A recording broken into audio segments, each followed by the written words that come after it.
উকিলবাড়ি লক্ষ্মীপুর উত্তরপাড়ার গর্ব। নরসিংদী বেলাব থানা এক শান্ত গ্রাম লক্ষ্মীপুর উত্তরপাড়া।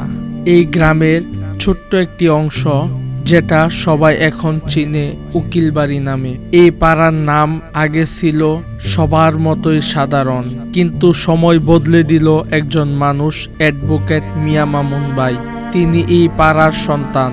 ছোটবেলায় দুর্দান্ত মেধাবী ও পরিশ্রমিক আর স্বপ্নবাজ গ্রামের কাঁচা ঘরের ছেলেটি আজ জেলার নামকরা একজন উকিল।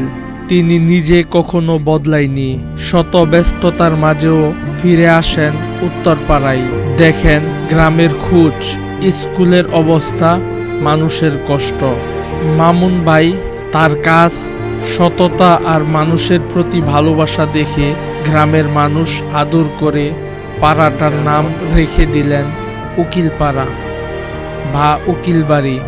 এটা শুধু একটি গল্প নয়, গ্রামের ছেলে হয়েও তুমি হতে পারো সবচেয়ে আপন। এই উকিলবাড়ি, এই উত্তরপাড়া আর আমাদের প্রিয় মামুন ভাই থাকুক আমাদের গল্পে, প্রেরণায় আর প্রতিদিনের কাজে।